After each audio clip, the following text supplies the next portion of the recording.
Thank you, Abang Lot. Thank you, Abang Lot. Kejap. Abang All the Lot. best. Abang Lot. Alright. Abang Lot, macam mana kalah? Apa dia? Macam mana kalah? Macam mana kalah? It's okay. It's okay. Kalah yang baru-baru hari ni, kalah yang fight. The most intense match so far. Yes. Okay, so Abang Lot, apa Abang Lot nak ucapkan kepada fans Todak dan juga SRG yang hadir ke MBSJ untuk Sebenarnya celebrate for this match, Malaysia Day? kita rasakan macam fans Todak tidur. Sebenarnya tak tidur. Ramai. So thank you for Patriots yang hadir malam ni. Thank you for Selangor Red Giant fans. Thank you very much. Keep supporting both teams. Alright, terima kasih kepada Abang Lot. And of course, congratulations to Selangor Red Giants for that amazing win. You guys may now go celebrate your victory. Ini baru seru Saturday yang kita celebrate juga Hari Malaysia 2-0, tapi itu adalah 2-0 yang bukan mudah untuk dapatkan. But before anything else, mari kita dengar mic check untuk side Selangor Red Giants this game. Ayah ni. Aku buat detail lah. Dia baik aku. Aman. No Roger. Apa lecak? Hai. Akan run ah. Nice one. Ay, no ulti. Boleh mid. Boleh. Zah, aku mati kau. Aman. Nice one. Come back, Sen. Tak. Yeah. Nice one, Kram. Sen. Pok. Aman. Ayah, Sen. Nice. Okay, Sen. Ayah, Sen. Nice. Boleh. Baru sampai kan, tambah sekali tak. No CC. You so small, Chok, Momo. Baru sampai kan. Dia winter Silang. Aman. Dapat. Nice. He rotate bot Level 3. Dia level 3. Aku nak bunuh puppet dia. Stun. Aman. Tengok. Careful, Dik. Just go. Aku hidup. Back. Low. Ayah busa here. Aku low. Let's try storm Karin ulti bang Already first kill. Naughty kari ya. Tinggal nanti pisila. Karin ulti. Tengok kari. There's losses and there's losses where you go down swinging. Yeah. Todak definitely went down swinging hard, man. Yeah. Teams will be looking at this series and taking notes on SRG. Yeah, the thing is, right, coming into this season already, I think a lot of people, even though we know SRG is the team to beat, they are not indestructible. There are certain flaws that can be taken advantage of, and we're seeing more and more teams try to find those cracks in the armor. They were still able to get the clean sweep now, but that throne may not be so unachievable for so long. I feel bad for Abang Lord. Like, his team lost, and then he had to do push-ups, and then while he's out of breath, Rose asked him more questions. Yeah. I mean, like, let the dude go. You can't be like, you know. I mean, in game, the Lord takes a lot of abuse. So. That's true. But this time in this meta, the Lord dishes out the abuse. So we gotta wait for Abang Lord to just start swinging on other people. Yeah. Wait, no.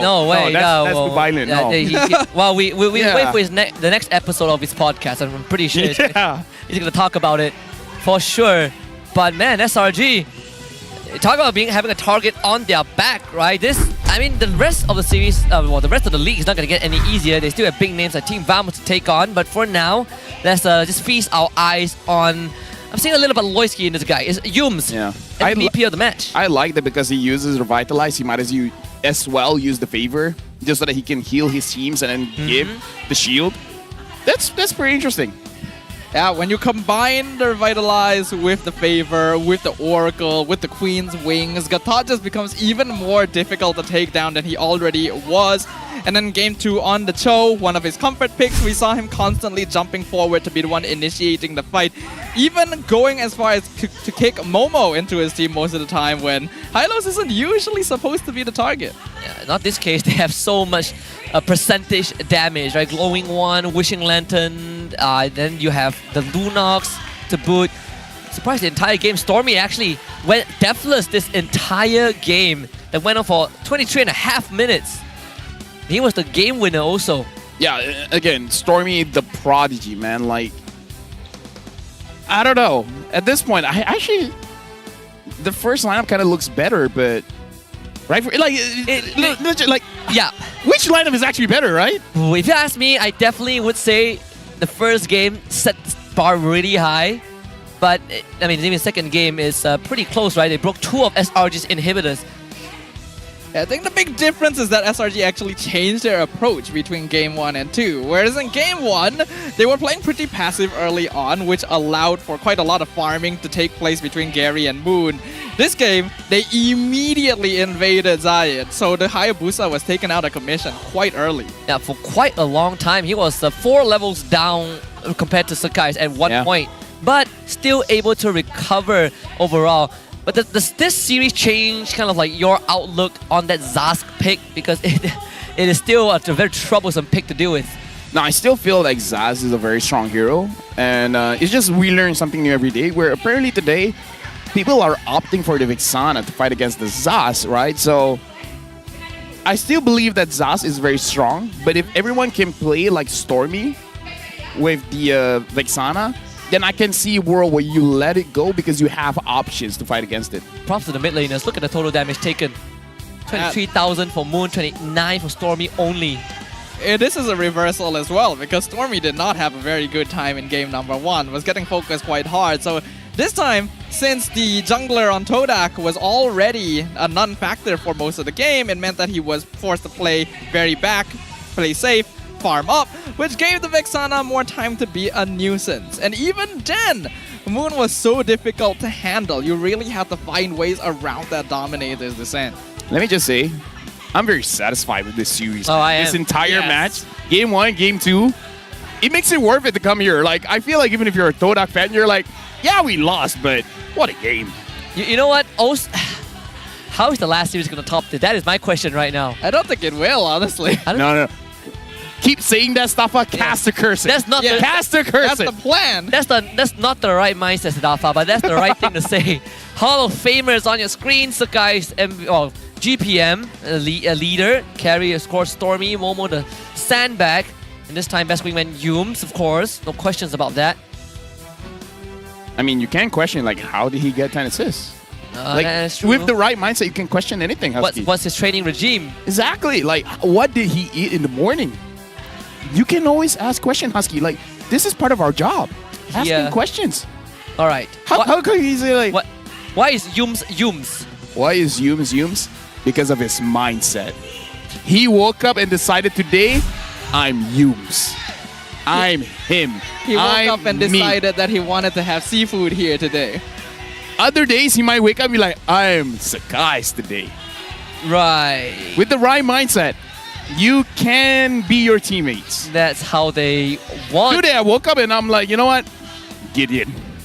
I think that's called schizophrenia. Oh, really? So I'm bipolar and schizophrenic? Well, that's not a good outlook. I gotta get myself checked out. You gotta get it checked out. We're gonna also need to check out the item progression. Very interesting, right? For Momo, first item as well, just for the sustain. No, really, the timing that I want to look at is actually the Winter Crown. So Sakai's 4th item Winter Crown, Cram 3rd item Winter Crown, Stormy 3rd item Winter Crown. So it looks like between 8 to 12 minutes is the timing where SRG wants to get a Winter Crown. Like, this is something we gotta learn as well. Yeah, they call the shots very well, right? Realizing that Todak's damage is about to rack up, they need to survive the shadow kill. But with that, SRG puts themselves tied up with Team Vamos, both at 8 points. Team Hawk and Todak, unfortunately, still tied in the same spot. 3 points for them. Monster Vicious, JP9ers, and RGMY tied with 2. Homeboys and Team Ray tied at 1 point. And Red Esports still looking for their first. Now, things are really heating up right here. It was first Homeboys who were able to take a game from SRG, and now Todak bringing them past 20 minutes in both games, forcing them to take pretty intensive measures, going for very, very early Winter Crown Immortality swaps, and very frequently too. Who else is going to have Red Giants on the chopping block? Can't even swap the item once, and they did it so many times. Hats off to these players. By the way, stop. You guys were asking, how can we top that kind of play? Right. When the team are both at equal strength, that's where we see intense matches. So after this, it's going to be the 9 and 10 spot that we'll be competing against each other. Red going up against Ray, but Red, they might be bringing their Sensui, Owl, Kim, Grace, and Iris lineup. So this is going to be a completely different lineup from week 1 going up against Team Ray. It's going to be quite... I mean, a lot of people have been looking forward to this, right? I personally, if we get the confirmation and we see them on stage, I will be super happy to see them in action. And now the onus is on Team Ray. With the right mindset, it is confirmed. All right. We don't need production or the team itself to tell us which lineup. All right. With the new mindset, it is the lineup. Okay. With that being said, correct mindset, right? We're gonna go on a short. No. So I'm just kidding. We gotta talk about the new hero first. The Mask of the Immortal, Suyo, will be out on September 21st, so mark it down on the calendar. This one is going to be very interesting, a lot of promotional material. Looks like a jungler, could be a jungler fighter, who knows? But most importantly is that there's a chance that we see him in the playoffs because it's going to be right on time for that. For me, I'm going to try every hero as a roamer first. Nice. Assassin, roamer. How's the Julian roam? He has crowd control, doesn't he? He does. You don't need level 4, so you get level 3 and you're good for turtle. Right? I probably picked the worst hero to ask him, but you have a point. Honestly, I'm in a similar state. When I play Classic, I really, really like to spam Saber and Hellcat roam, so I am also one of those guys. He's cancers. Okay, he's toxic. He's toxic, yeah, that's the reason why my team always bans Saber. For the fear of he's on the other team. I need to ask which rank you're at. You want to end the show? Not end the show. Let's go to a break. No, well, we have the right mindset, right? But we're gonna manifest. But with that being said, that concludes our second series of the day. We got one more coming up. Red Esports against Team Ray is gonna be the battle of the bottom dwellers. We're gonna go on a short break and come back for the last best of 3 of the day.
Jago sukan apa jua? Jagokan lagi dengan rangkaian 5G termantap dan terpelek. Gaming sepantas kilat. Menang di Land of Dawn. Tukar ke Holling Prepaid 5G sekarang.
Tangan aku kenapa ni? Android 5 lagi, gatal sangat. Gunalah Head and Shoulders.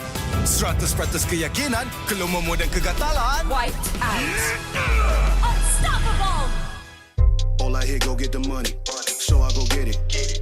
Hate means I do something right. So I'ma let 'em. Yeah, I'ma let 'em. Yeah. Yeah, I'ma let 'em. I hit the nail on the head. Yeah, I'ma let 'em. All I hear, go get the money. So I go get it. Hate means I do something right. So I'ma let 'em. Yeah, I'ma let 'em. Yeah, I'ma let 'em. I hit the nail on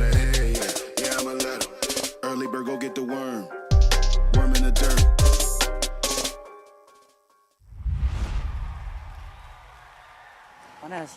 Itulah, panas gila. Kau ada payung? Ada?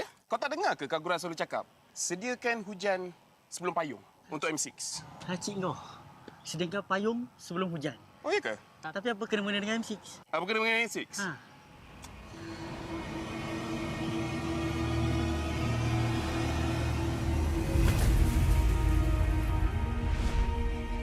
Apa itu hujan emas?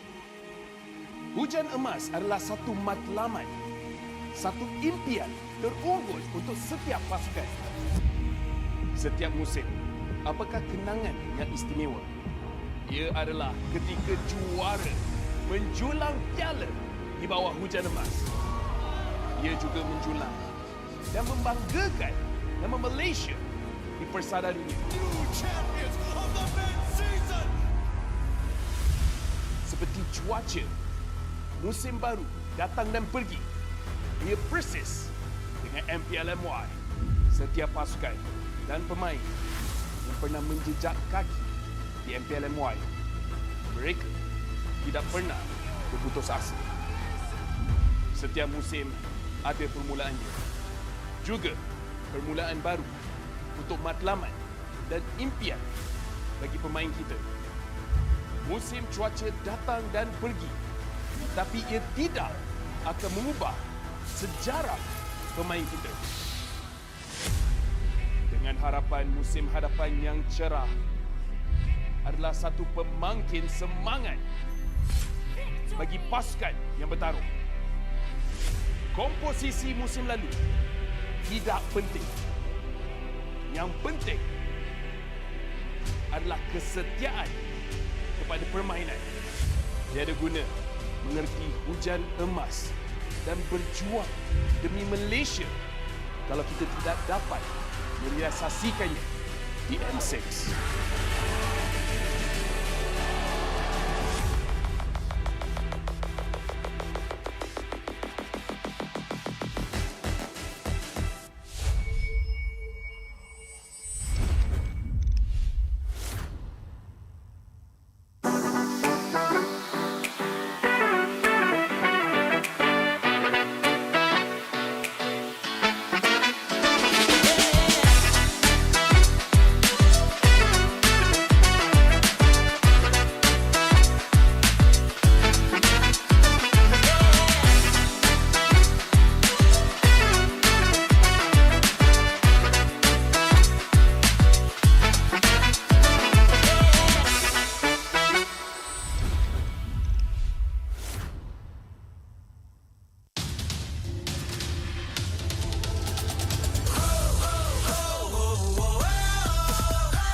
Set the fire to the sky. Keep burning bright, kill the allies and enemies mesmerize. Strive for domination. Feel the pressure rising. The fight with your life and for your nation. With your devotion, emotion. Lay it on the line. The choice is yours. Offense or defense. Let the courage roar. Reaching for your hearts. It's up to soar.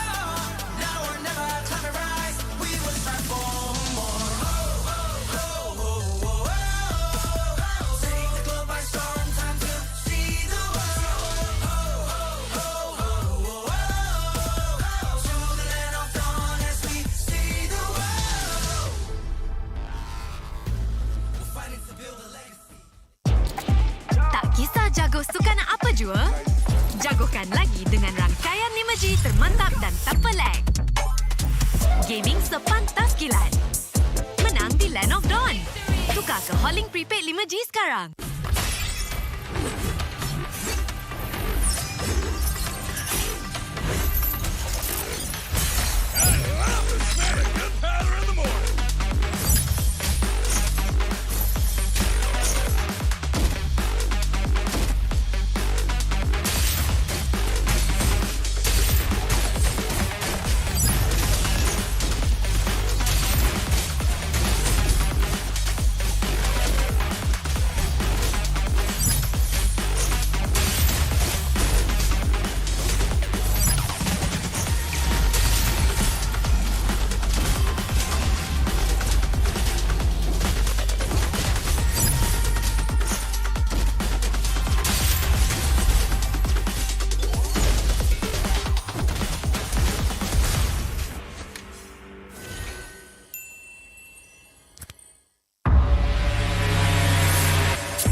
Tangan aku kenapa ni? Aduh, lima lagi gatal sangat. Gunalah Head and Shoulders.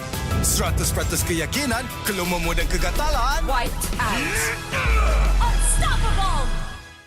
All I hear, go get the money. So I go get it. Hate means I do something right. So I'ma let him. Yeah, I'ma let him. Yeah, I'ma let him. I hit the nail on the head. Yeah, I'ma let him. All I hear, go get the money. So I go get it. Hate means I do something right. So I'ma let him. Yeah, I'ma let him. Yeah, I'ma let him. I hit the nail on the head. Yeah, I'ma let him. Early bird, go get the worm. Worm in the dirt.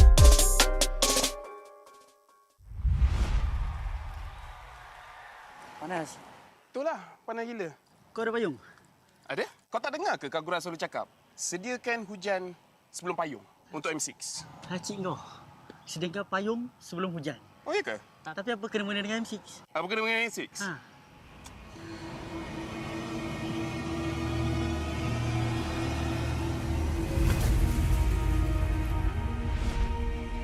Apa itu hujan emas? Hujan emas adalah satu matlamat, satu impian terunggul untuk setiap pasukan. Setiap musim, apakah kenangan yang istimewa?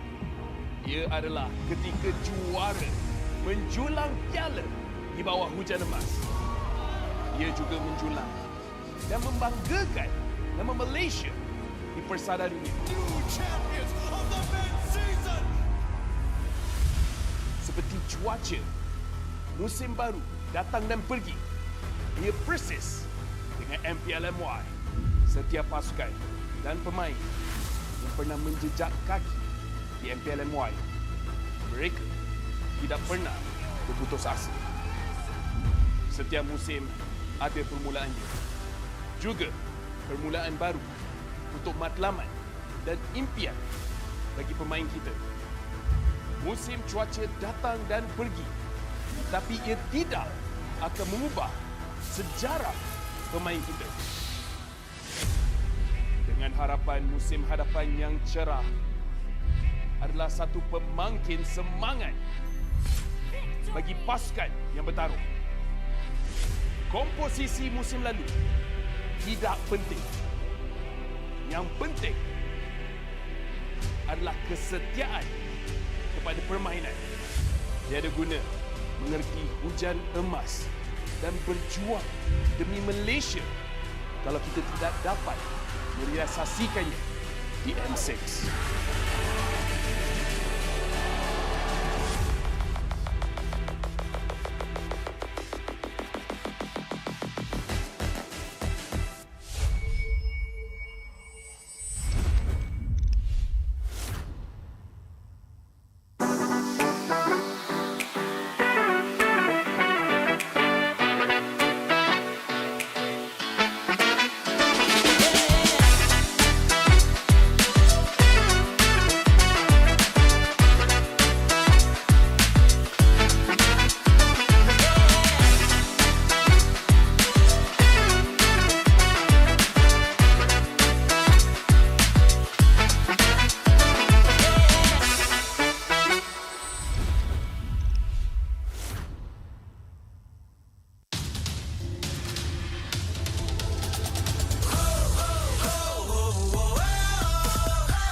heavens, set the fire to the sky. Keep burning bright, kill the allies, and enemies mesmerize. Strive for domination.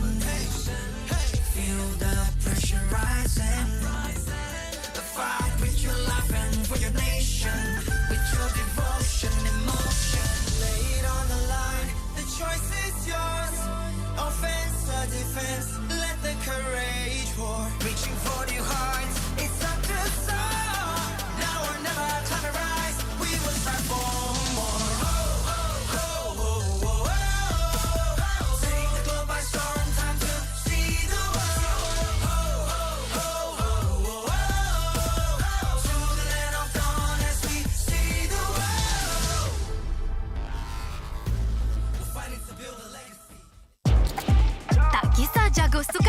jua?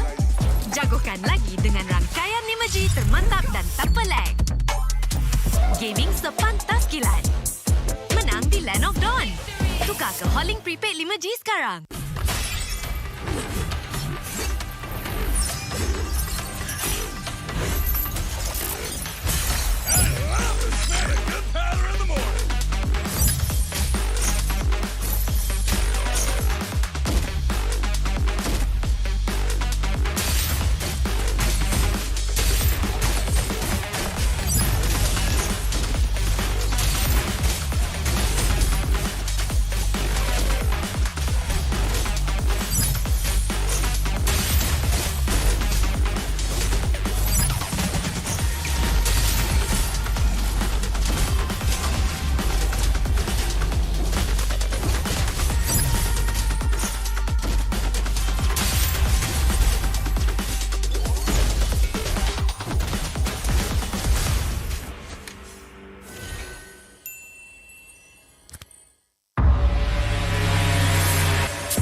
Tangan aku kenapa ni? Aduh, limumu lagi, gatal sangat. Gunalah Head and Shoulders.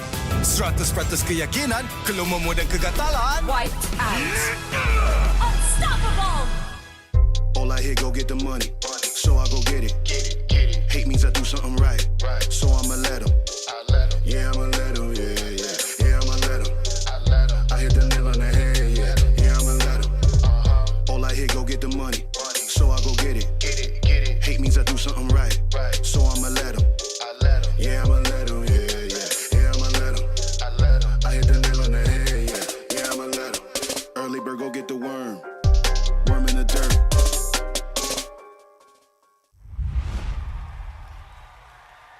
Panas. Itulah, panas gila. Kau ada payung? Ada? Kau tak dengar ke Kak Gura selalu cakap? Sediakan hujan sebelum payung untuk M6. Hacik kau. Sediakan payung sebelum hujan. Oh, iya ke? Tapi apa kena-mena dengan M6? Apa kena dengan M6? Ha.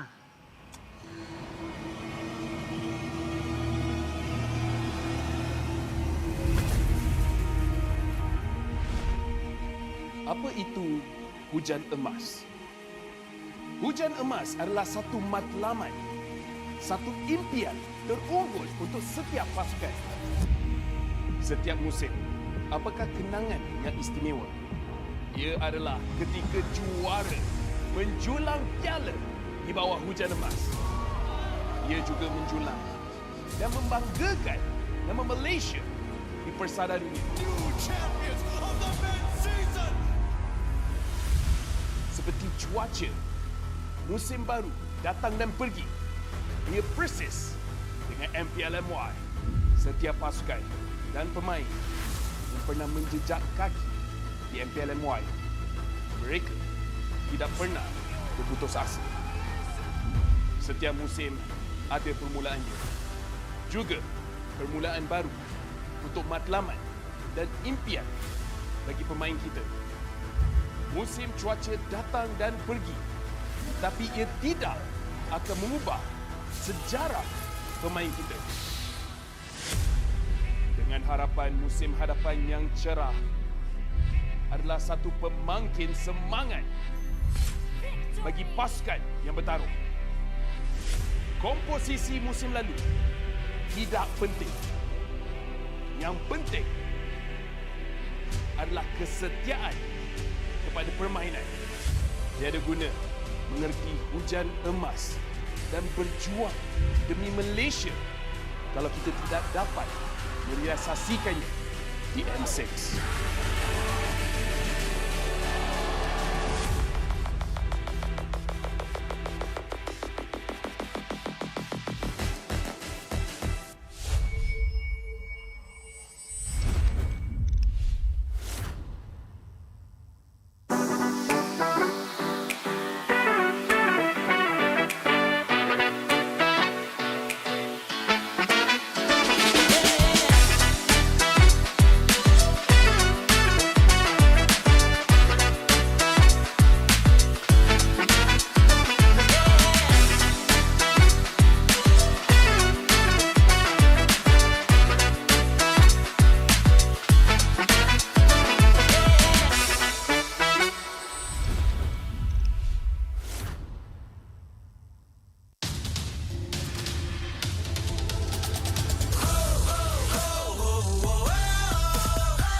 Set the fire to the sky. Keep burning bright, kill the allies and enemies mesmerize.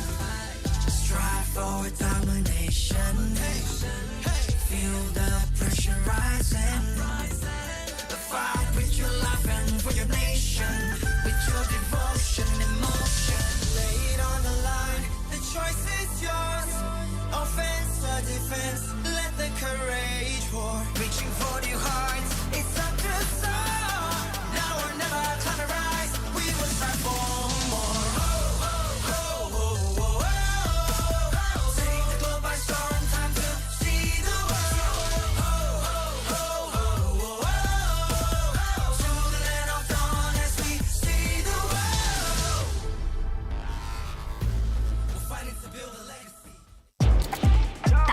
Jago sukan apa jua? Jagokan lagi dengan rangkaian 5G termantap dan tak pelik. Gaming sepantas kilat. Menang di Land of Dawn. Tukar ke Hollink Prepaid 5G sekarang.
I'm a rock star.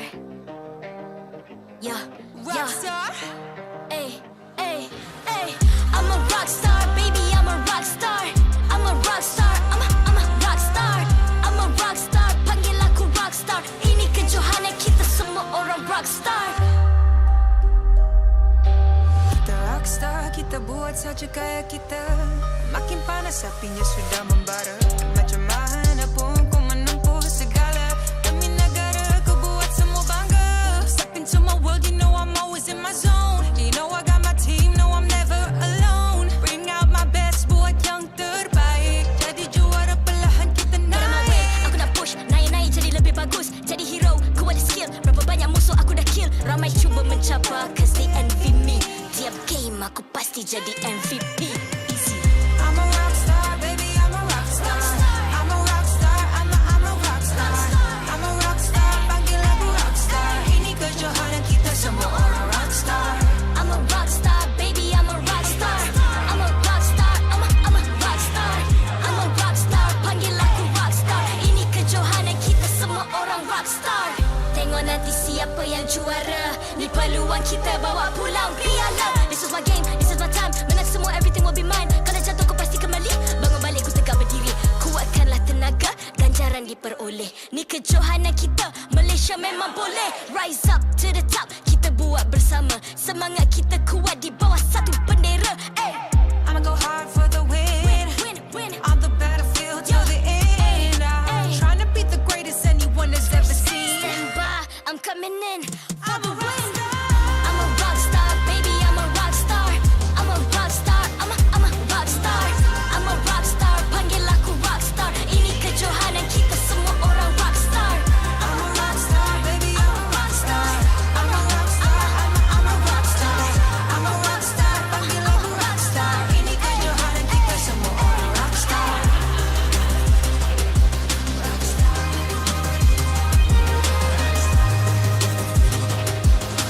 Ini kejohanan kita semua orang rock star. I'm a rock star, baby, I'm a rock star. I'm a rock star, I'm a rock star. I'm a rock star, panggil aku rock star. Ini kejohanan kita semua orang rock star.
I'm a rock star. Yeah, rock star.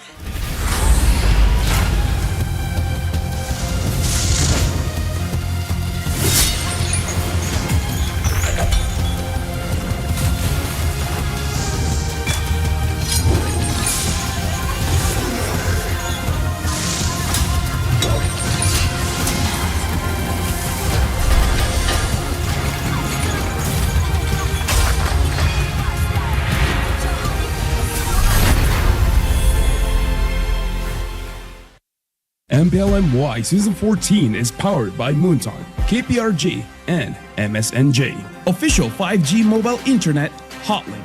That's 5G for lightning fast MLBB gaming. Official gaming phone, ROG Phone 8. King of performance for mobile gaming.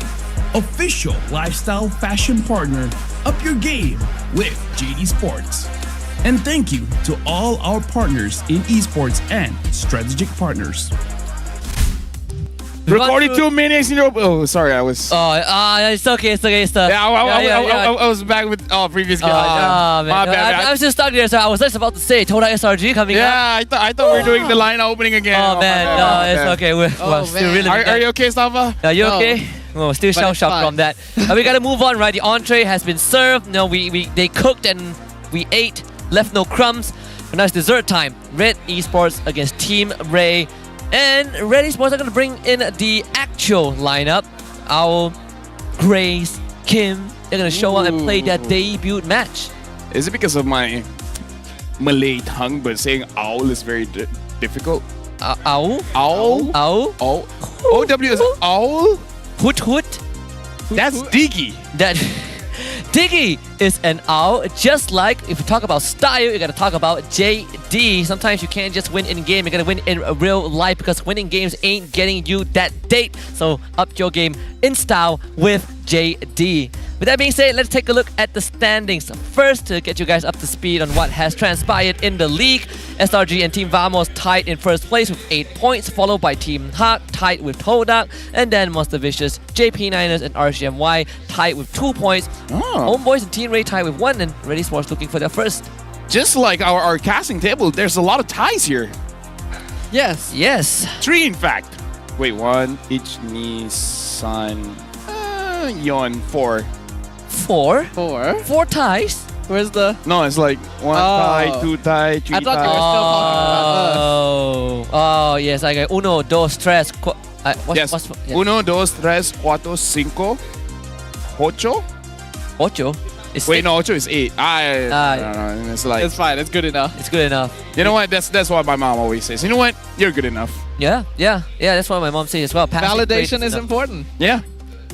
It's like, Your don't push them too hard. So that you're the best. No, you're good enough. Your mom is better than my mom because I'm never good enough. But hopefully, Red Esports lineup will be good enough for this series because we got Kim, Iris, Sensui, Grace, and Owl. As we recall, during week 1, Red Esports was required to have 60% MAL lineup. So we saw Dinesh Tashi as well as Nico take the reins and unfortunately fall short, as it seems there is a pretty big gap in MPL and MAL gameplay. Now Red Esports will be bringing in the players they have imported, and it's going to be interesting to see the difference it makes to their overall performance. Why does everyone has the same hairstyle? Like look at Kim. Do they? Look at SRG. How many SRG players has that kind of like the SRG's kind of lineup graphic is basically different hairstyles for men with medium length hair. But Team Ray's hairstyle is a bit more different, a lot more variety. You know, you got AEJ, the EV, Kids, Virgie, Trap. They've dropped 2 series, pretty close ones where they get early to mid control and then late game falls apart. Yeah, but they're very good at trapping people because the catching potential of Team Ray is pedunculous, right? Like if they get a jawhead, it's like it's GGers. No? You're not catching on. Not catching on. I'm catching on, but not gonna become a thing. Not gonna become a thing. What was it? Pedunculous? Pedunculous. Pedunculous. All right. It would be pedunculous if Trap gets to play an actual marksman. But does Trap want to use an actual marksman? Like, you gotta ask him, what is his mindset about? Does he even want it? It's like, yo, Trap, you wanna use Carry? Nah. You wanna use Claude? Nah. You wanna use Harriet? That's not even a marksman, fam. So we need to ask the right questions. Does Trap know how to play a marksman? Of course he does. Okay, Harif was always a hero he was comfortable with, you know, but he changed. Harif's not a marksman. Yeah, that. Oh, you see that? Darn. So we shouldn't say marksman. We should say gold lane. Yes, heroes. Gold lane heroes. Oh, but I mean, he changed his name to Trap for a reason, right? He wants to trap people. So only he doesn't rubies. want to farm. Yeah. No. He's practicing other fighters. He's practicing the Argus. What? I hope we see it today. Actually, no. So that he can bang the enemy. What? What? If you're on the subreddit, you will understand. I'm not on the subreddit. Oh, thank goodness I'm We not on need the context. subreddit. I don't see the subreddit. Yeah, dude. I thought that would be a Johnson reference, but sure. Well, if you guys haven't joined the subreddit yet, please don't. But do join the fight now by keying in the redemption code in your client or scanning the QR code, whichever is more convenient to get some goodies. I feel like I've learned information I didn't want to know. No, same. It's like, but that's the thing about knowledge. That's the thing about information. Is it power or is it curse? It doesn't ask you for permission. Yeah, that's It true. decides to come into your life. Isn't that right, Stafa? It sure does. All right? Yeah, I've learned a lot of things in the past few weeks that I didn't want to know. Dude, I travel. You don't get to choose to learn cultures. They Nah. choose to let you be learned. What? They choose for themselves to be learned. What? Never mind. I need your quick insight into this series though. How is it gonna look? You really want to know? Yeah. Yeah. Here's the thing. If you want to know what I think, after 30 seconds, God dang it, the Lafel. players will come up and I'll let you know. What about you? It's just like 15 seconds left. Leave it to LaFell to continue learning us, right? What? Man, there's so much we A can massive shakeup in their main roster this time. All right. Wow.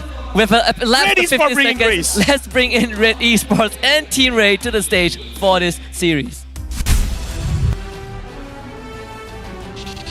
Red Esports. A massive shakeup in their main roster this time. Red Esports bringing Grace, Kim, and Owl to fortify their journey to M6. Get loud and proud for Red Esports.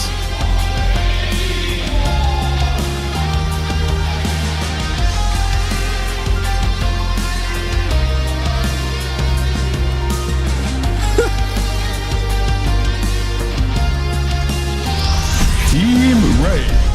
Despite facing defeat in both matches last week, they put up a fierce competition and high-level gameplay against the world champions. Ready to rock the stage?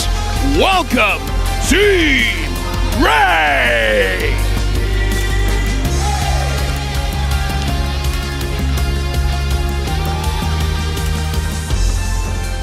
Introducing the coach and analyst of the two teams, head of League Ops, Franklin, that will ensure fair play and professional integrity in the matches.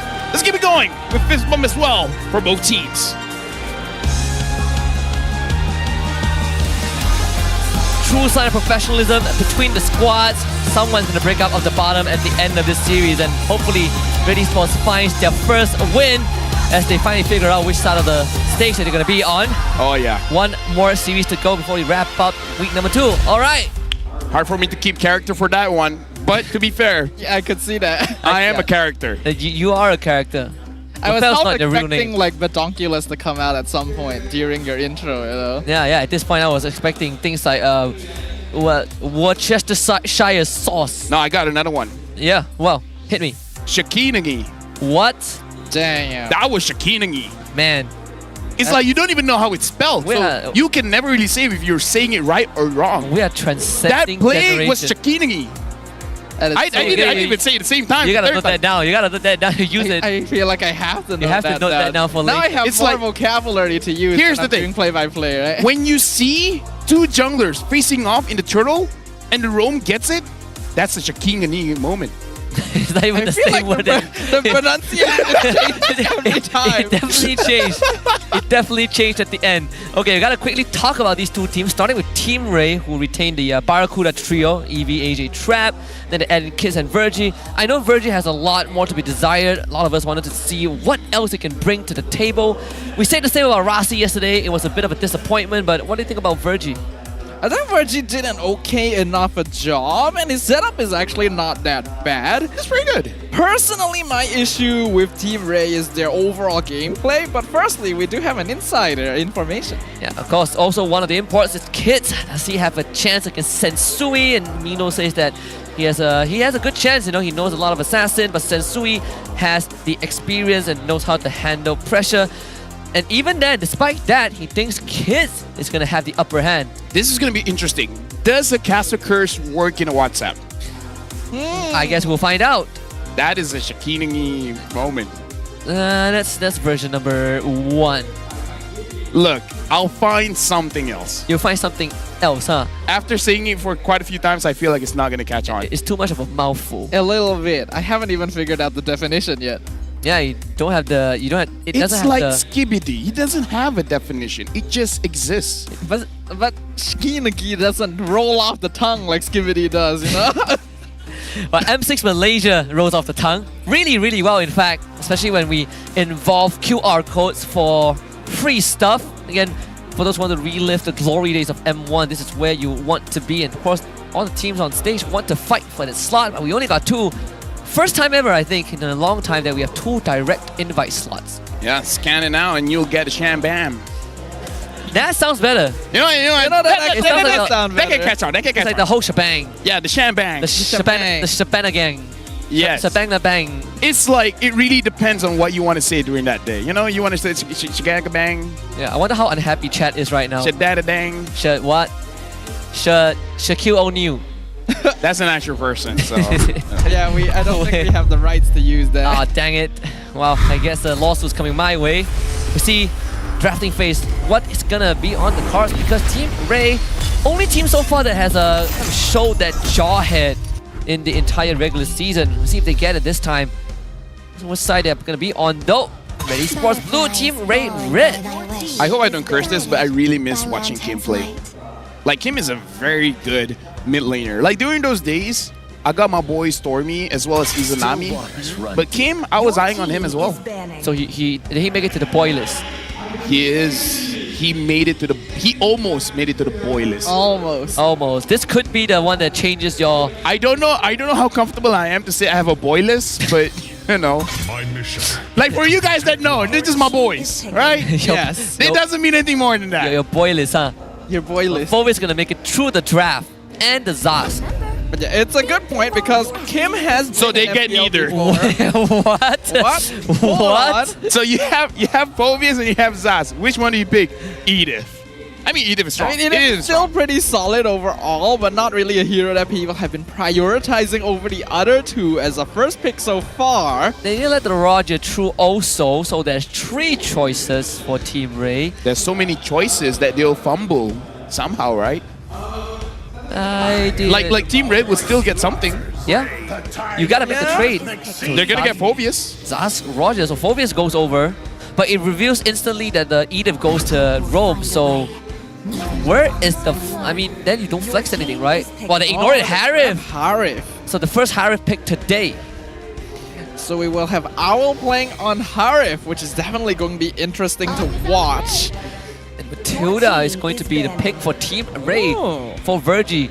So last time Owl played in a competitive setting was with N9P Flash, the most recent Snapdragon Pro Series as well. Put a heck of a performance with the squad on loan. But right now, official member of Team Red and being able to start in the main lineup. I do wonder how Owl is going to kind of fare in that gold lane against Trap as we head down the assassin pool. So no Nolan for this game. I feel a little bit uncomfortable to see Phobius getting banned in the 4th. Yeah, it's very weird. But we're going through the bans pretty fast. Hayabusa also banned out. Some focus towards Sensui now, trying to limit his assassin hero pool. I mean, Julian is still open. Yeah, unless we know that kids played quite a lot of Julian previously, so they may be banning these, grabbing it for himself, and leaving Sensui with less options overall. Imagine forcing a Sensui to use... I would Alpha is not good here, but Alpha is a pretty okay pick when we're looking at the pool. That's true as well. They're gonna get Terisla first. Don't want to overload all of the core picks. Can be pretty greedy. And if Red picks up Julian here, it's a Harry Potter lineup. There's so much magic damage. Even the Edith does magic damage. Who's gonna be the the physical? Right? Yeah. That's a very fair point. Itemizing for Athena's and Radiant would deal with quite a lot of their lineup. That is going to be the Alpha and the Gatot. Wow. So you called the Alpha, but the Gatot pick. I mean, who can call the Gatot pick? No one. Yums can call it. Even the coaches didn't catch Yums wanted it. Yeah. Yums just like, me, Gatot now. That's probably what he said. Pretty sure he didn't even say that. He just picks it. Yeah. So now Team Ray, Julian is still up, and they pick up the Chow. So this is gonna be your wait, what? Terizla roll? No. No, Cho Jungle. What? Huh? What? Cho Jungle? Jungle? Wait, so last season... Wait, we did say that Ray is a cash specialist. Yeah, so last season, Sadafa was smack-talking me, saying that Cho Jungle isn't gonna work. We'll see if it works this time, now that he's gotten a bit of the damage buff. A little bit. He's a little better than he was before, but I still don't know how to feel about it. Kid's bringing something very unique to the table right now. Is it gonna be enough? I mean, it's a palate cleanser, right? It's a dessert. But Lafel, Cho Jungle. That's a badonka-donk. I'm glad you gotta stop changing it every single time. Yeah, so it's well, never mind. It's game 1. Well, game number 1 between Red Esports and Team Ray. We've got a Cho Jungle making its appearance for the first time in a very long time here in MPL Malaysia. Let's see if we can shake up the Land of Dawn. I just saw one guy comment on in the chat. We are slowly degrading to a brain rot vocabulary. What does he mean slowly? Oh, we're there already? Boy, I got bad news for you. But yeah, looking at the draft here for Red Esports against Team Ray. Team Ray, again, catch specialist. I would say Kid's most probably, I don't know, he went for the assassin emblem here. It's not impossible. Damage Cho. I mean, it's not impossible for your emblem set to be damaged, but then your actual build is going to be tanky, so that you kind of have a bit of both. But if we're just looking at face value, then yeah, looks like this Cho is going to be damaged build, which, to be fair, he can one-shot basically everyone from Red, except for Grace, maybe even Iris. I mean, if Iris is already using the ult, then yeah, he can probably But he can also get one shot. That's the problem, typically. No. It's about the mindset. It's about the mindset. Thank you very much. Okay, my bad. Thank you very much. Yeah, have you seen solo kill Chos? It's all damage. It's all damage. Yeah. But the downside is that he has no flicker on the Cho. No. It's like, if you really think about it, that's what Todak can drag him into the fight. There you go. You saw it. We solved the problem. Oh, hold on. Ice flickering forward with the Earth Shatter. Gonna catch out Eevee. Forces the flicker from Terizla to try and get away, but he is surrounded right now. Kids cannot reach him in time, so Sensui gets the first blood. And Kids has to just jump away. There's too many members of Red Esports here. I mean, Kids has the right mindset. The fact that he still attempted to fight that, knowing that there's no way he gets anything out of it, is pretty commendable. But at least he survived, so first turtles can go with the Red for sure. Very good timing coming in from Red Esports, transitioning from a EXP take all the way to a turtle. But now, looks like they're going all in. Oh my goodness, Kids just can't move. A beautiful taunt from the Gatot here. Grace finding the perfect timing into the CC chain. And with the jungler down, easy turtle for Sensui. I can't wait for this game to get clipped online with this Cho pick. Oh man, how do you get to the backline without the flicker? I know we kind of joked about having the Matilda Express, but still. It's probably not a joke. That might be the theory behind it. But the thing is, theory and application is very, very different, right? Oh, yeah. Like, in practice, it could work. But in execution, there's a lot of problems here. And the problems presenting from Red is the Gato Kacha, as well as the Edith, and even the Vexana. There's a lot of ways to stop you from moving forward. Trap now going for the Sky Piercer. If he doesn't have a good game, Team Ray, it's going to be very hard for them to equalize. Even if he somehow gets in, you still gotta contend with the amount of burst damage Red Esports has, right? Like Sensui, the Alpha Ultimate, the burst from Owl. I just don't see a way in even a mid universe that Case is gonna get much done unless he somehow catches isolated targets. Yeah, I agree. Even though I like seeing weird... Hold on, AJ just barely dodges the Spear of Alpha. Kids are looking for the engage. A nice two-man stun. Gets the two-man knockup. Wave the dragon onto Grace. Healing quite a lot from the Revitalize though. Dominates the set. Finishes off Kids. And here comes the Terizla. But he's just stuck by himself. Trap and Virgin can't do anything. Trap jumps back in for some reason. And the Spear of Alpha finds Virgie. Trap left by his lonesome as Ray is picked up one by one. People were hyped up about this lineup in the first 3 minutes. They're responding quite well to the hype. I don't want to be that guy, but Is it Red Esports playing well, or is Team Ray just playing poorly? Have the right mindset, a bit of both. So Don't limit yourself, that was Husky. Don't limit yourself. I'm in complete disbelief that I'm even watching this game. We have to note, up until now, Team Ray has been still putting up fairly solid fights. Their early game is usually the strongest point, and then they fall off as the game goes longer. They're already 6-0, and on the O side, that's not good. Trust the Cho jungle, guys. He has the Blade of Heptases. Look at the amount of damage this Cho will do. Well, here comes the penalty zone. Actually, a really nice engage. Iris gets the turtle somehow. Knock up from the Eternal Guard. Eevee gonna be pulled back with the guiding winds, but that means that Kid's X has been just kind of abandoned, and the Spear of Alpha finds the Cho. Oh, get that out of my sight. Hey. Let's talk about this clearly, right? What is Team Ray supposed to do with this draft anyways? I have no idea. Provide entertainment. Hold on, the taunt once again. Grace quite deep in, but here's Iris and Kim to follow up, and Eevee's just caught out. Where is the rest of Team Ray? Do you see what I see, Husky? Do you see him flickering into the wall? Yeah. Oh no, they didn't do that. Yeah, look at his cooldown. Look at the flicker. You're right. Look, I'm watching the replay. He just used it. Oh. Ew. What? Ew. What is? Literally, he flickered into nothing. Hold on. Stop, take over. Look at this. Hold on. Up in top lane. Zask very low. Kids finds a kick. Finally, Sensui actually in a bad spot right there. They're gonna get the kill. Trap finds it, but Kim now on a killing spree. AJ just barely pops out with the tiniest sliver of HP. And it's gonna be a 1-for-1 trade. That's Are the comments saying funny things?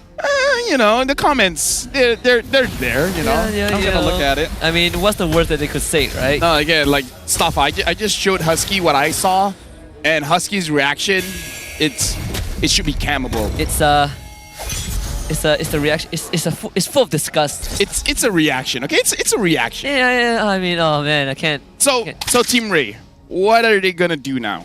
I have no idea. I mean, I suppose Trap did get 1 kill on the Sensui, so you do get the first initial stack on the Sky Piercer, but I think if you are Team Ray, objectively speaking, Trap and AJ, they gotta be the one that kind of really carry the weight. Maybe Eevee gets some godlike engages. I feel like the okay, so Eevee picks up the War Axe, so they're realizing they might not have enough damage here, even though the jungler is a damage dealer, so this is, in my head, in theory, it makes sense, right? When you're already down, you're hoping for the opponent to make a mistake, and for you to capitalize on a mistake, you need as much damage as you can. Well, like again, it is on Red Esports to make a mistake for Team Ray to dish out that damage, but at least maybe they should be prepared enough for any kind of mistakes. That as well, I think Cho jungle with Red Tree is the equivalent of Lolita yesterday with the Revitalize instead of Flicker, right? You lose the element of surprise. I feel like even the Revitalized Lolita has a little bit more utility than this, though. There's a reason Cho needs to be played with that Flicker in the first place. And with the bulkiness in order to actually engage on things, we see Kids going for the split push at least, trades the bottom tier 1 for the top tier 2. But we're 7 minutes in, Red is already 6k ahead, 9 kills to 1. This is hardly a contest at this point. I mean, Kids is farming out his 0-3-1, so the fact that he's still able to get the turret, get a gold crab, I feel like the problem on this desk is just that we're really unsure when is this show supposed to be strong, so we don't know whether he's hit it yet or he missed it, right? Yeah. Like in theory, we would say the early games should be it, but maybe it's the late game? But I'm seeing a possibility. Let's see Team Ray doesn't take on a big fight because I don't think they win fights. What they do have in terms of damage is, not just damage, in fact, they also got the mobility. They can play split map with the Matilda, Roger Cho with the glass cannon build that he has. You split Red Esports apart, make sure they never play as five. Spear of Alpha engage onto Trap. Gonna get pulled back to safety with the guiding winds right here, so no problem. Team Ray will just disengage. Looks like they're focusing on structures. They're just gonna evade Red Esports, knowing they're behind on gold. Yeah. So I saw that Sensui basically took no damage from AJ. Is that concerning? Yeah, it is for now. I suppose if Team Ray can somehow drag this out and get 1-2 more core items, we are gonna look at a more even fight. But again, 5v5 is going to favor Red Esports any time of the day. For Team Red, it's just about playing the map, and it's not easy to execute because Red Esports, they're going to get the first Lord, which means it puts Team Red on the defensive end. And then you look at the draft, the wave clear isn't great. Yeah, and the Lord just goes for free to red, and it's the first Lord of the game as well. This is typically a situation where teams are going to be able to contest it somehow or another. But Team Ray is so behind, their composition really is not working out anymore. I really want to see the item build to see why the damage is so low, but yeah, this is not good. AJ's got Divine Glaive, so some extra damage, but you gotta be able to keep the inhibitor alive at least to have a chance. Right now, looks like 9 minutes in, and Red Esports are primed to get the Holy Demons down. But yeah, the Lord is marching, they're just slow pushing on that one. Iris still has the flicker if he wants to engage. Owl just got the Holy Crystal. Oh, this is not going to be a good one. Sub 10-minute one. Oh, Avatar the Guardian. Oh, nice disengage from Team Ray, but here comes the Earth Shatter. They're gonna on with, pull EV back. Oh god, what? Why did he take the guy that wins? He pulled himself back into the fight, and Virgie will fall right afterwards. It's a 3v5 now. Lord still alive, dealing with the Eternal Guard right now. Kids can't really do anything. That's the problem with Jungle Cho. And Red Esports just destroys the crystal. Like Red Esports doesn't, like their opponents don't exist. The only people who will be happy with this win is Red Esports and the fans. Because I'm not. they just gave it the fastest game of the regular season and it doesn't even feel right. Is it though? Because it's 10 minutes. They broke Vamos' record for sure. Right? Ramos now has the second fastest game of the regular season. But I feel you, Husky. It's like, I mean, I'm not gonna lie, I feel extremely angry with that game. No, just look on the bright side. Look on the bright side. Red Esports showing up with this roster, showing that week 1 was just a fluke, right? Yeah. They just need their boys to really perform. Yeah, but you know the week 1 roster would have won this game. Okay. Let's be real. Let's. Just open it. All right. Huh? Yeah, we're not okay right now, guys. This is not a good situation for us to be in. Look at them. They're done. They're finished. Like, at this point, I feel like the random vocabulary LaFell was coming up with before the game started made more sense than Right? This makes, like, my nonsense makes sense now, right? Yeah, actually. I can see the shaking. This is a shaking game. It is. It is shaking game. It's very shaky. In fact, it's shaking so far it's come loose. All right, so let's break this down. The way that I analyze, I'm about to break down. Let's break it down. Is it the rotation? Is it the execution? Or is it just straight up the draft? Let's be real. It's the draft. All it's right. the draft. Sensui got the MVP. Oh, I'm tearing up. This is Sensui looked pretty good. He looked pretty good. Alpha as a hero is known to be a pub stomper. And I'm sorry, but this felt like a pub game. He was about to go Sky Piercer. I have a feeling that I think so. That would be the case. I mean, I would if I'm Sensui. Well, he was the only one that went down that game. If I was Sensui, I wouldn't build Athena Shield. I would go for Sky Piercer. I would too. It's like, what are they gonna do? Punish me? Although to be fair, the Athena Shield made it so that he didn't receive any damage from the Zaz, right? The Zaz, like he probably took more damage from the minions. I mean, remember their team was mostly magic, so yeah, having something helps against most of them. That is true as well. We were saying that okay, so Red Esports draft is majority magic, but it doesn't really matter if Team Ray kind of runs it down. You know what? I'm pretty. Team Ray's on the other side. I was wondering what they looked like in the booth, but no, I mean like, why didn't they pick up the Phoveus? Team Ray had the chance to pick up the yeah, Phoveus. they had both chances. They had 2 chances to pick up the Phoveus. So what did they pick? They picked Roger, Zaz, that's Okay, understandable. fair. And then Matilda third pick.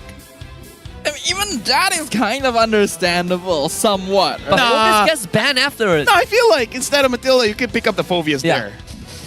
Just pick Phoveus. Yeah. You still have a flex, right? You still have the Roger flex. Oh, it really doesn't make a lot You know what, of sense. Husky? I feel bad for you. You know what? I'm enjoying myself. No, to a certain extent I am, but I'm also going through pain. Yeah. The key takeaway from this is that Red Esports does look a lot more solid. this lineup Yes, looks yes. a lot more solid. But it goes back Ray to... looks a lot less Be solid. positive. Be Okay, positive. Red looks... Ray looks great. liquid? Yes. What? Yes. Not liquid. Liquid is doing great. Looks gaseous.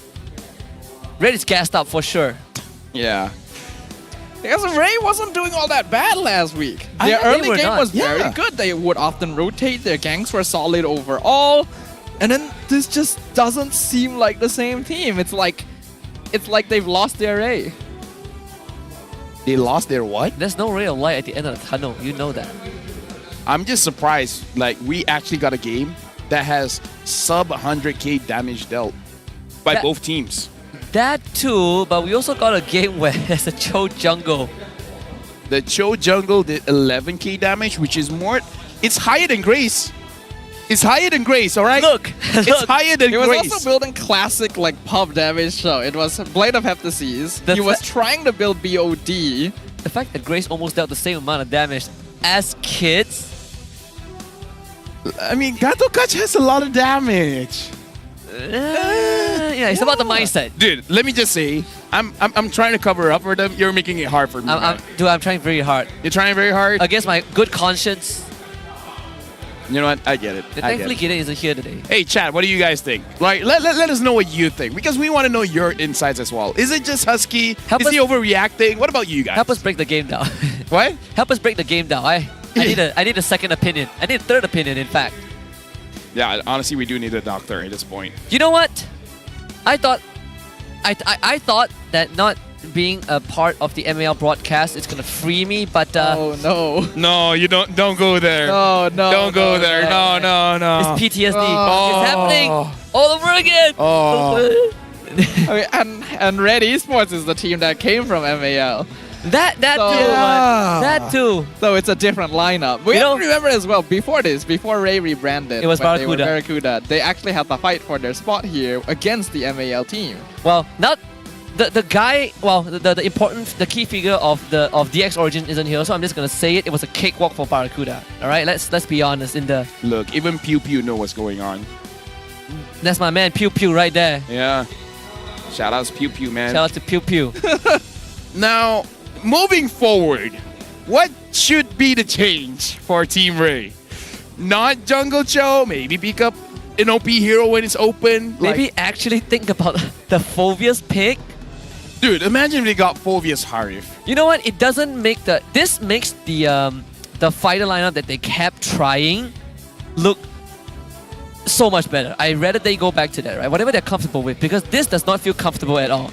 I was looking at the player cam, and Kids was out of his element. I would be too. But like, whose idea was it to go for Cho jungle? Whose idea was it? There's no way any coach would tell their team No. to play Cho jungle unless the player themselves said they wanted to do it. Staffa, I've known coaches. Never say never.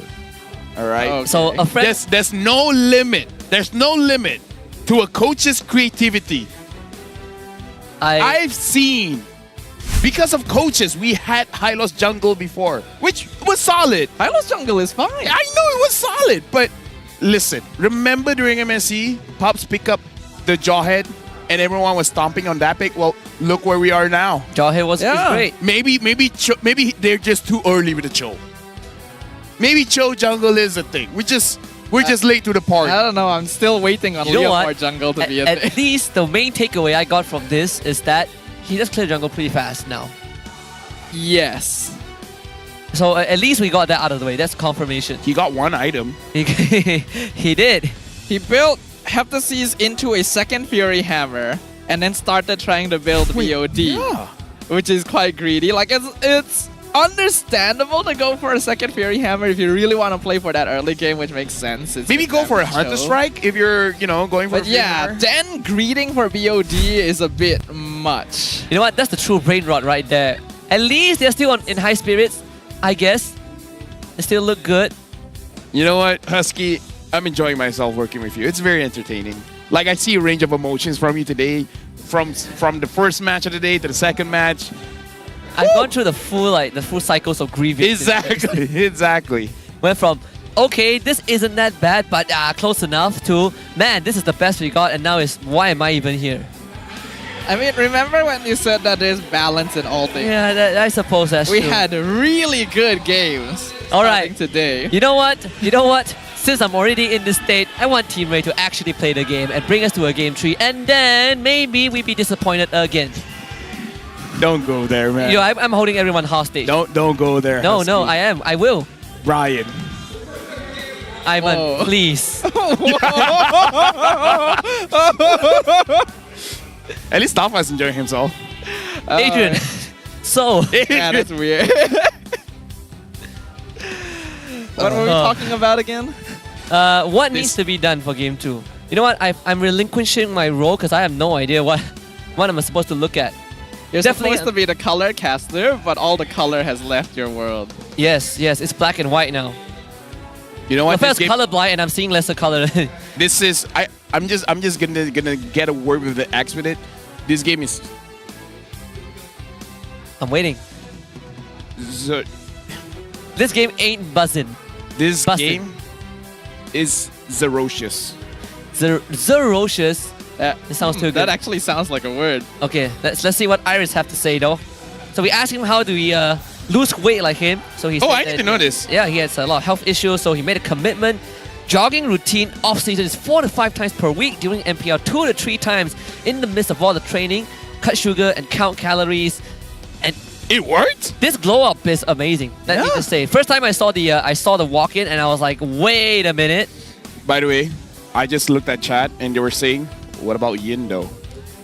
Yin I would be a lot happier with the Yin. It's still better than Cho. I'd rather take Cushion, Yin, I don't know, Argus. At least make it interesting. Yeah, Argus. Yin has a lot of good skins. True. Yeah. Julian was open, they didn't pick it. Yeah, Julian was up. You know what? I have one more. They're still better than Cho. Freya jungle.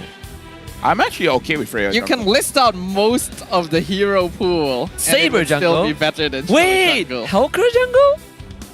Like I said, you can list out most of the pool. Let's list out things that might not have worked. Cyclops. Yeah. I saw someone said Angela. Cyclops will have a better chance, I think, because you have a guaranteed lockdown with your ult. At least it's not an Angela jungle. True. At least it's not a Digi jungle. You know what? There are things that could be worse. Estes jungle. Alright, that one is just taking it too far. Get out of here with that. That one is just taking it too far. I want to look at the GPM high score ranking though. Helped by Innocent, then followed by Kids. Which stats is gonna go down for sure soon? No one picked up the Ling so far. Oh yeah. The flavor of the day is Hayabusa, yeah. What's the Hayabusa ban? Oh yeah, it was banned by Team Ray. Yeah, they banned Ling on Red Esports' side, then they banned Nolan and Hayabusa on Ray's side. Yes, I know the league wants us to be analytical at this point, but after that game, how? I mean, like, I kind of feel like there's part of our brain that refuses to work. You know, there's a fine line between breaking things down, analyzing things, and just trying to cover up something. Okay, the official analysis for Team Ray in Game 1 is they done goofed. Yeah, that sums it up well. They messed around and found out. Yes. M6 is in Malaysia. If you guys didn't know, you just found out. Make sure you guys come down. It'll be greater than ever. Greater than ever. Better than great. After this, it's gonna be everly wonderful. It'll be great forever. You will. Yes. Yes. Watch us win the trophy. Hopefully. Oh, dude. Okay, something about the game is riling you up. Calm down now. If we win, that's high, but too early, my friend. One step at a time. One step at a time. Yeah, one step at a time. Let's get through this game first. Right? All right. I'm thankful to have you guys. This is my support system. Let's figure out what needs to change. Yeah, because the jungle. The jungle, yes. No, the draft in general. You know what? We need a pause so we get a palate cleanser. That's true. We need a pause. We need a pause. That's true. If we can pause during the draft, that'd be great. I'm pretty sure that doesn't happen. Maybe when we go in game. I mean, the Amo is there, so she's ready whenever. That is true. That is true as well. She's doing 2 jobs at once. What? She's 22. Wait, so if they call a tech pause on the team that she is assigned to, does she have to purposely walk backstage and come back up? Yes. Not gonna lie, yes. She purposely walks out and then comes back out. That's pretty cool. Theatrics are important. I agree. I agree. Took me so long to. You gotta set the stage. That is our production value. We asked our Yeah. marshal to go backstage just to come back out. Hey, that's why people watch us, right? We are fun. I mean, the game is fun, depending on how you look at it. We are the most entertaining. We are the most entertaining. I'm glad. For better or for worse. It's about entertainment, right? It's like bad PR is good PR. Bad entertainment is good entertainment. Have you watched The Room, by the way? Oh, hi, Mark. Yeah, it's a pretty good movie. Yeah, it's a pretty good movie. One of the best. One of the best. One of the Okay, best. we're quite far into the draft already. Red still on blue side, actually. Yeah, Team Ray did have side selection, so because they lost, so they went to red. Team is picking. Man, They pick up Edith. many if they get the Ray. Let me tell you. Hylos and Phoveus is a Phoveus. great- Hylos and both are great heroes. Let me just tell. And it doesn't take a rocket scientist to use Hylos. Let me just clear that up. Yeah, so Hylos, Phoveus, Zaz, Roger. Okay. we have okay. something there. Oh, thank goodness. We're also a good start. Red Esports goes for Vexana as well as Gatot. Okay. This is fine. I feel like too early, but still, it's okay. Do you Zaz kill? Surely you do. I mean, okay. I know it's into a Vexana. Yeah. Maybe, honestly, Valentina might not be bad. Just to take the ult of the Vexana or the Edith, right? Even Gatot? Yeah, these are all pretty good ultimates. Though we haven't seen Valentina in quite a long time, so they will go Zask. That's fine. Just back to basics. Zaz's win rate is tanking today, by the way. It is. Like, you know what? Overrated hero. Todak lost 2 games on Zaz today. Yeah. Just on their own. I think first series also we saw 1 loss on Zaz. It lost 10 whole %. From 87 now to 70. 70 something, right? 78, Yeah. 73. Yeah. How necessary do you think it was to ban Alpha? No. I know, Why? right? But why? I know, right? Hylos and Zaz is pretty okay against Alpha because once Alpha goes in, he can't go out. They definitely didn't see the law and order, you know, the point and click stun. Yeah. Man, what? Okay, so last ban they don't have to worry Calm about down, guys, calm Phoveus down, yeah, for calm sure. down. But they can still pick Phoveus if they want. Shout outs to Pixie for saying we're funny, by the way. Thank you. Thank you, Pixie. We needed affirmation after that. Thank you, Pixie. Yeah. Thank you, Pixie. You're the G. Yeah. Nolan got banned out. The Terizla got banned out. So. So they take Matilda again, so it's a high loss XP for sure. So just alright. Wow. That's fine. That's fine. So it's very mobile, actually. Just put Roger jungle. So it's the very first game that Phoveus goes through the whole draft without getting picked or banned. Bane. I'm okay with the Bane. I'm okay with the Bane. Play Bane before, so yeah, this is not out of the ordinary. Not too bad against Hylos too. Then why did you pick up? I know. Why did Ray pick up the tone when the Bane was Hylos jungle. I see chat saying Hylos jungle. Yeah. That's possible. They pick a Cho XP and the Phoveus XP and then put Hylos jungle. It doesn't have to be Cho. Just look at his comment. That would be wild. I can't say that. Yeah, of course you can. I mean, you can say that. Okay. So if you guys don't know, the name of coach of Team Ray's coach is Ars. Yeah. Team Ray's coach. For Team Red, it's Bam. For Team Ray, the coach is Ars right now. And Ray Sinhan as the analyst. Oh. So, wait, you know what? You know what? Still looks better, right?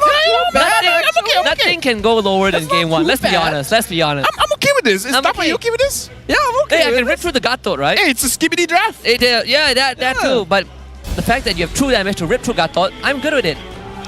Yeah, Gatot gets more armor. Who doesn't care about armor? Leslie. Yes. There you go. Any armor. Yeah. You got true damage. Let's see how much they care about winning. Is it? Wait, hold on. That makes it sound like they don't. They have to convince me, you know, because game 1 did a number. But I know, as a wise friend once said, no coach will draft it for their team to lose. So I'm more confident in Why Team said Ray. that? It's Justin, ex-MPL Singapore caster. He doesn't know all the coaches. Come on. Well, let's go ahead and jump into the Land of Dawn one more time. It's going to be Red Esports versus Team Ray. Only one shall emerge victorious, and the draft's looking a little bit more interesting this time. A lot interesting. Actually, Yeah. less interesting, because there's no Cho jungle. But No. yes. There's a Bane. There's a Leslie. Dude, Gato got picked second. You know what? What more do you want? But the funniest thing is that it's always There's no Phoveus, by the way. that true. made it through the draft untouched. Not even bad. Oh my goodness, you're right. Yeah, first time. The 100% Phobia's pick ban rate is gone because of these teams. Because of these two. Look at what you've done. When you combine Season 12 and 13, it was also Barracuda and Red that gave us the most entertaining game, the longest games. We're going back to that state. I like that there are a lot of words in the English language that is very subjective. And there's nothing that can describe my feeling right now. But now we're going to look at a draft here. So for both teams, I would say Team Ray needs the late game a little bit more because of the nature of the Leslie, where Owl needs 3 items and then he's all good. You could even argue before the 3 items because of the piercing damage from his basic attack, he can contribute. Not gonna say he's gonna carry, but he can contribute. Now this Vayne though should be very good early on. Being used early, Kid's gonna jump in once again, but the red tree being used slows him down, so he will choose to disengage. I would say if we somehow get to a super late game stage, Team Ray has so much damage on their side. They can rip through tanks, and even a Gato will not survive. Oh, Red they're doing again. They want the EXP. Eevee should know this, right? Not too certain right now. We do see that Virgie is in the mid lane, so not really providing too much vision on this side of the map. Though Eevee is playing a little bit safer, suspects some funny business, especially considering the timing. Very common for mid laners to come up at this stage. Yeah, Eevee is like, I'm smelling funny business, but I ain't laughing. Sounds like a movie quote. Yeah, it does actually. It sounds like it should be. Well, Turtle gonna be contested. Glorious Pathway comes out, but we can see an Edith in the backline causing chaos. Sensui secures the Turtle. Iris gonna get stunned. Avatar the Guardian comes in, knocks up Eevee. Hylos left out in the lurch, but a very nice guiding wins to get him out to safety. Yeah, looking so much better for sure. They will lose the orange buff, unfortunately. The arrow connects. You wanna go in? Probably not. Honestly, it looked, now that I see this, perhaps Bane low-key could be a good pick against the Zask as well, because just a few basic attacks, well, the enhanced basic attacks and the Nightmare Spawn got taken down pretty fast. Or just Crab Claw Cannon the sky. You hit people behind, right? You can hit people behind.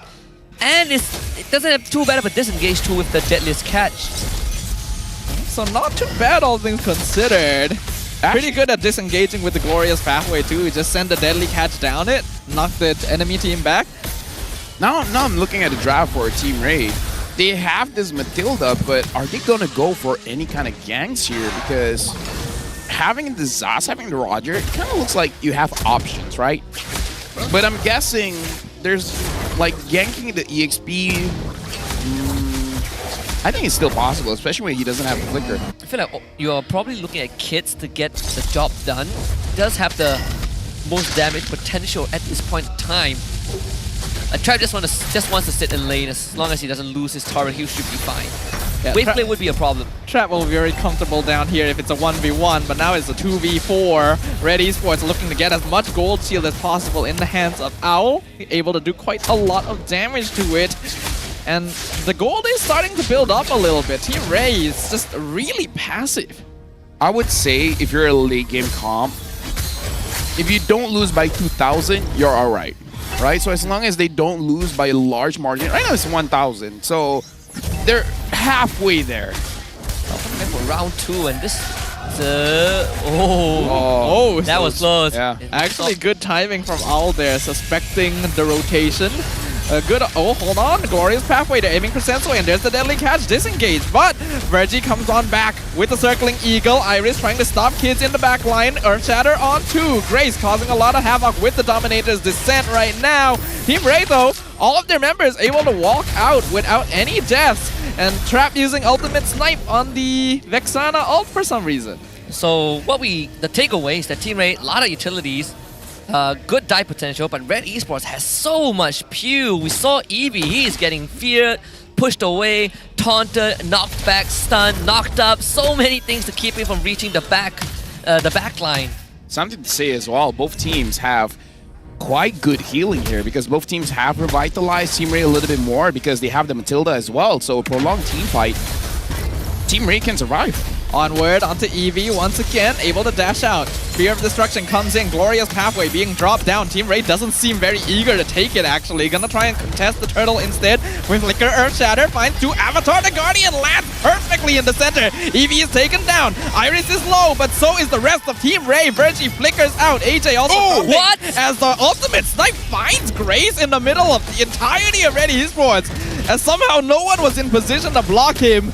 Still, Turtle will fall into the hands of Sensui. As it feels bad. I thought Iris would be able to block the bullet. He was right beside Grace, but it's a small price to pay. Ready Sports still kind of gets a win. 2k gold lead right now. If they break this mid-tier one, it will be a pain, and they don't even have to hit the turret. They just need the deadliest catch. Yeah, I guess Ray Esports, they don't listen to Bruno Mars. What? I kept a grenade for you. Yes, grenade, but not a bullet. Yeah, that's true. That's true. It needs to be a grenade. For you. Okay, so against a Beatrix then. But then it's like, even if you catch it, your teammates will catch it as well. Yeah, like which bullet? The Nibiru's passion or the Renner's apathy? The Bennett is the grenade. Yeah, the Bennett is Ray. So they're kind of rockets. Yeah, those are rockets. Semantics. Like an apple is actually an orange. Yes. Potato, tomato. Well, for now, Red Esports putting on the pressure. 2.5k gold lead, definitely a lot less than the previous game, but we're still not really seeing very aggressive movement from Team Ray. It's a very different style than we saw them doing in week 1. It's really different. Right now for both teams, Sensui is just chipping on this turrets, and Team Ray, they're having a bit of trouble, especially because Red Esports, they're already over 2,000 gold lead. They're just pushing for one more, and Sensui, after getting this Thunder Belt, it's gonna be very difficult for Team Ray to take him down. I mean, like, the only one that can take him down is Trap, but the true damage isn't like every single time. He has a bit of a cooldown as well. And this whole time, Owl has been just free farming. It's gonna be good news for him, right? He got War Axe for kids. Virgie just got the Flash at the Oasis. Hitting decent timings, I suppose. What's the next step though? It's a bit concerning because Owl should not have been given free reign to just free farm this whole game. Leslie actually should be able to bully him out of lane at level 1. And the fact that Trap did not succeed in doing that, and now Moskov is probably out farming him, we can just tell by the EXP as well, is not good, because Leslie needs a little bit more time to actually become a threat. Tough one. I mean, Aris gets the catch again. Yep, Eevee could be in trouble. Turtle just gonna be focused on. Red Esports don't care about Team Ray, and Team Ray just can't do anything to respond. I'm struggling to kind of find a different angle. How does Team Ray engage? Yeah, right. Because the only way I see is Eevee running in with the Glorious Pathway, but we saw how that turned out, right? Red Esports just pews him out of the way. You tank to the Glorious Pathway and the Revitalize, and now they have legitimate damage to kill Eevee. Honestly, don't know how they're gonna get it. And I suppose Team Ray can play the peeling comp. You know, you let Red Esports come and then you just burst them with Trap's damage, with AJ's pew. Judging by the way that they play, Team Ray is just waiting for something. Yeah. Which again, I'm not so Trap sure. Item, I guess. Yeah, I know, but like if that's the case, I'm looking at Matilda as more of a proactive hero. So choosing this kind of lineup just to stall. Yeah, this is not a stall lineup. Yeah, this is not a stall lineup, you know? Yeah, I agree. But it did save Team Ray from a couple of close calls. True. Another characteristic of Team Ray is they often rotate around the map a little too closely, which also means that they farm slowly compared to other teams. So we are seeing that, right? The way they're moving around the map, they're always together as a 4 or 5 man, which is not really giving kids or Trap chances to try and farm opposite sides of the map. Man, this is the only way to prevent this from happening is to shove waves, but Team Ray doesn't have the best wave clear. So eventually, Sensui is gonna hit the inhibitor with the deadliest catch. You know what would be the game changer? A Lolita. You can reflect the sharks. That too. Oh yeah. You can reflect the sharks, and you can reflect the Moskov damage, and you can even reflect Iris's damage. And the best part is that I actually hear the crowd laugh every time Sensui pulls that stun off. Deadliest catch, and then I hear laughter behind me. At least they're having fun. Yeah, they are having fun. And this is what Mobile Legends is all about. Yeah. Having fun. Yeah. Having fun. Everyone knows that you can do damage by hitting a building with a fish. Man, it's great to get the Lord without any contest. Look at how far Grace is positioned. How far is Grace? Man, I don't even see him. Wait, where's Grace? Grace just now was literally in the bush at the purple buff. Okay. He was so deep in Team Ray's jungle that we couldn't even see him on the screen. Man, if Team Ray was waiting for timing, it better be worth it. Grace and Iris are just zoning out Ray. Ray are not doing anything, really. Yeah. I don't know if they can even get to the point where the timing actually counts, right? Where you hit the point where Trap starts two-tapping people with the true damage. Can we even get to that point though? They are losing so much of their map. Well, here comes an invade. Iris jumping in, finds the onward onto Eevee once again. Earth Shatter actually cancels the guiding winds, and Avatar the Guardian locks him down into the deadly catch. The high-lows is gone yet again. Oh boy. That's all you gotta say? Yeah. I mean, I don't blame you. I don't blame you. I'm just asking. Yes. Whoa, Crab got a Sky Piercer at 11 minutes? On a less...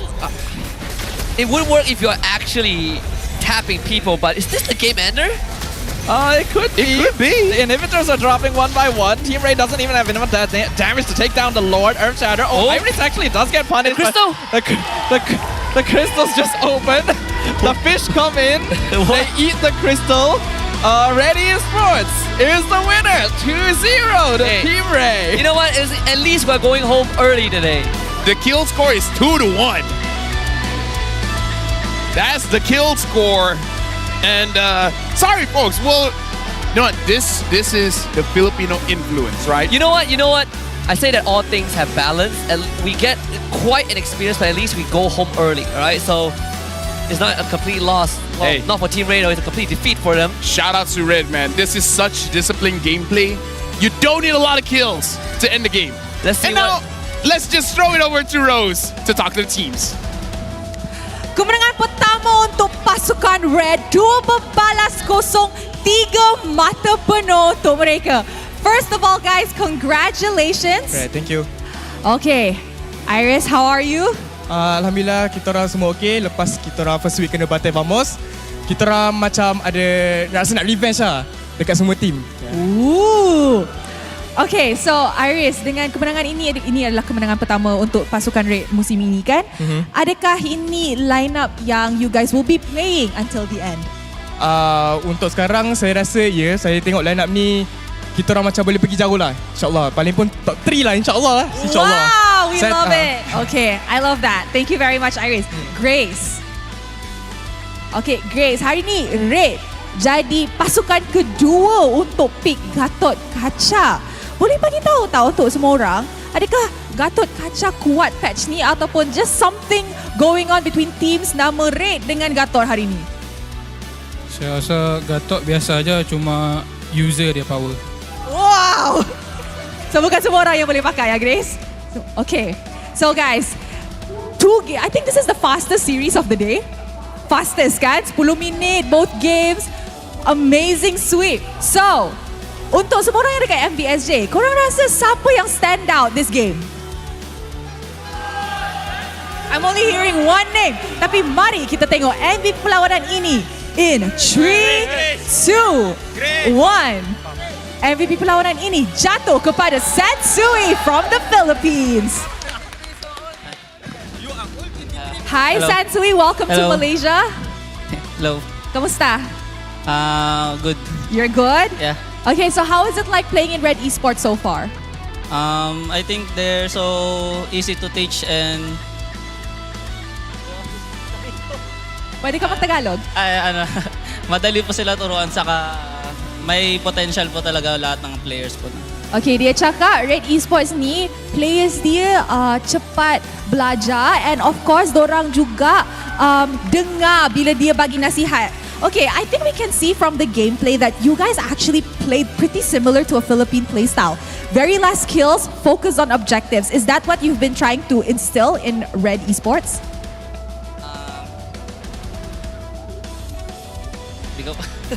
So kasi parang napaka-linis ng laro nyo kanina compared to other teams here. Parang very objective focus. Yun ba yung tinatry nyong i-instill sa Red Esports dito? Opo, kasi pansin ko rin po sa halos lahat ng teams gusto lagi clash ng clash. Di kumukuha ng objectives. Kaya pinractice po talaga namin puro objectives lang. I see. Okay, so I tanya sebab biasanya kita dekat Malaysia ni kita selalu nampak war-packed fights ataupun war-packed games, dan dia cakap the reason is dia tengah try untuk cuba buat apa yang MPL PH buat. Selalunya objective driven dan tak banyak team fights. Very well done. Thank you very much. Okay, maybe we can end it with Kim. Kim. Alright Kim, apa Kim nak sampaikan dekat fans yang datang sokong korang? Okay, tak apalah, aus je lah. Kim dia tengah malu. Tengah malu. Dia tengah hype tapi dia malu. So Okay.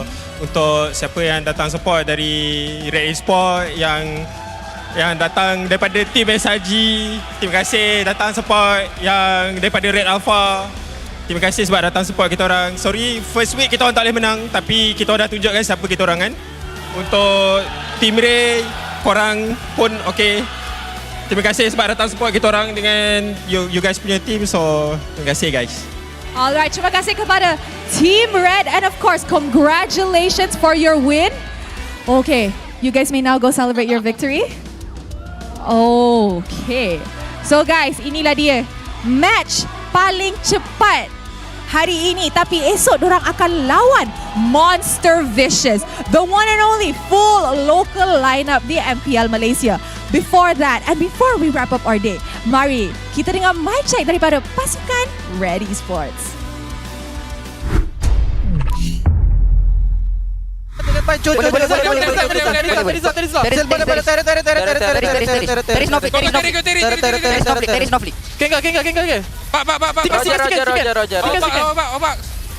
Nice. Press bot. Can kill. Nice one. Nice one. Tower. Terry. Simi. I got. I think we can end. Can. Tolak. Wait. Tolak. Joki main. Nah. Aku buka kiri. Tengok aku. Front first. I just Okay. Just tower. Tower, jangan fight. Nice one. Let's balance the lanes. Yeah, let's go. Box. I go box. I think we just go in top, guys. Let the bot stuck. In top. Bale. I just start fight. I ready. Careful. Top. You okay there, buddy?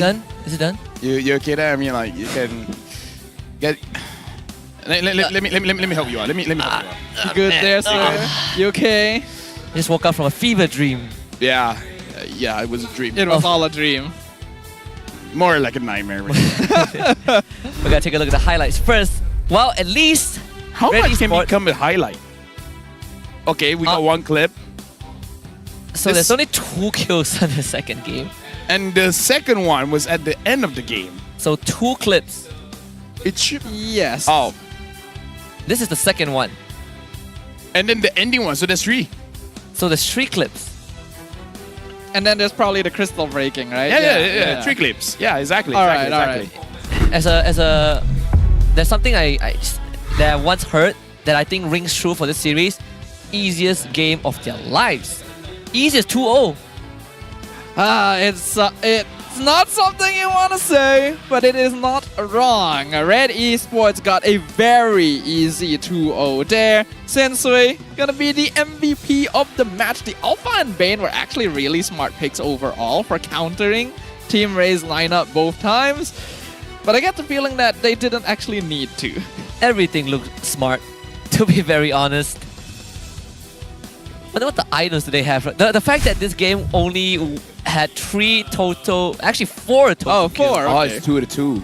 So they were much closer than you think. So who went down? Shame on you, Evie. You went down twice. Iris went down once, Grace went down once. No, but Husky, do you not see this? The game is more equal than you think. Yes. It's 2 kills to 2. Yeah, objective gaming. Yeah.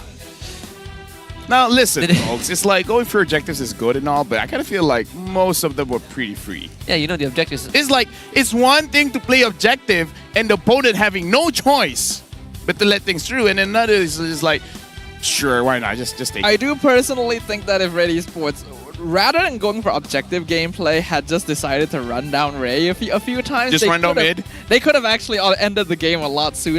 Instead of walking by, instead of like trying to play it safe, you know, They were playing it like a normal game. They're technically running it down, right? Sensui outs, and then Owl hits the turret, and then they rinse and repeat until the game ends. They did end with the first Lord, which guarantees the end game. Hey. Trap got 1-0-1. Like, he has 100% kill participation. Yeah. So quite a debut for the Leslie. Want to look at the damage dealt?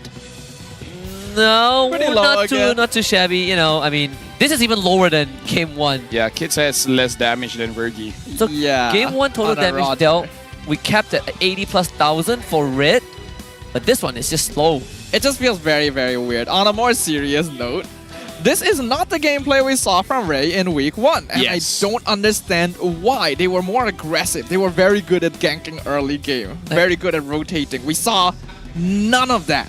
Like, what happened, right? They made early moves that even catch up people from SRG like Stormy, right? Those early rotations with the Julian, those invades that give them a solid early to mid. They fall off in the late game. That's week 1. But week 2, they fall off in the draft. They outdrafted themselves. This feels like a lo-fi for competitive. Low what? Lo-fi. You know, music. Oh, lo-fi. Oh. Yeah, because... No, but lo-fi is nice to listen to.